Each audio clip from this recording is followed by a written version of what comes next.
and interact with the Indian peacekeepers in Daru.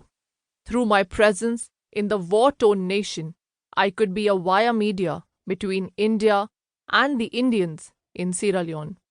Being in Daru, I learnt about the 233 Indian peacekeepers who were cordoned off in Calahon, the heartland of the Revolutionary United Front, RUF.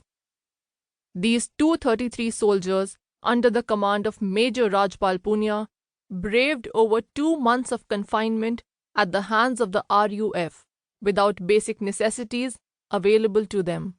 Stationed in Daru, I heard the tales of the Tiger, aka Major Rajpal Punia, who had refused to lay down weapons before the rebel forces, even at the risk of his life. Day in and day out, I could see peacekeepers of all other nations without arms and stripped off their uniforms being transported to Liberia in ramshackle trucks. But the Indians did not surrender. The Indians were brave. As luck would have it, I had the privilege of a rendezvous with now Major General Rajpal Punia. It was a transcontinental meeting in Daru after his successful completion of Operation Kukri, which he had orchestrated to a T. Operation Kukri was the epitome of grit, determination, and valor of our Indian Army soldiers.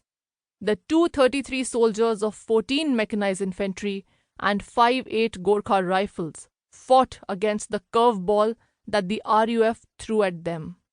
And when peace was no longer an option, the Indian soldiers fought, and how, for the dignity of their uniforms and the honor of our nation.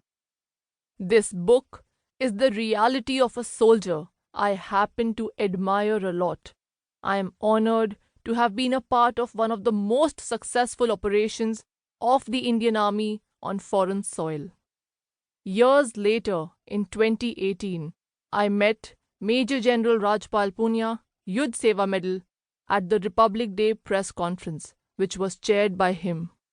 During the press conference, I felt as though time had stood still, as though it was just yesterday that I was interviewing this brave young officer in the blue beret who had returned from the clutches of the deadliest rebel force in the world to be present that day, heading the press conference with me sitting at the other end of the podium. I take great pleasure in writing this foreword for Major General Rajpal Punia. It is unfortunate how we Indians were not aware of this brave act of the Indian Army on alien soil as part of the United Nations.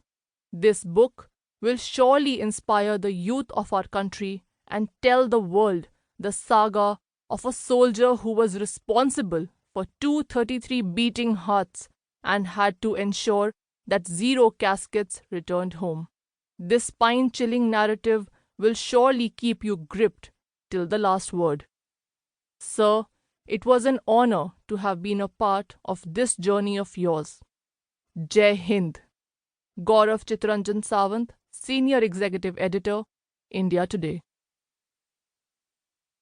Introduction. On 24th March 2020, I caught the flight to Patna at the 11th hour. Delhi was slowly getting submerged under the dreadful coronavirus pandemic, and the Prime Minister had ordered a complete lockdown in India. My father was posted at Danapur cantonment, 15 kilometers from Patna, a place unheard of. I didn't know what to expect, but the fact that our abode was on the banks of the holy river Ganges was enough to get me all excited about this trip. Being optimistic about returning in a week's time, I packed my stuff and rushed to the market to get a travel cage for my companion, Noddy, a 3-month-old beagle.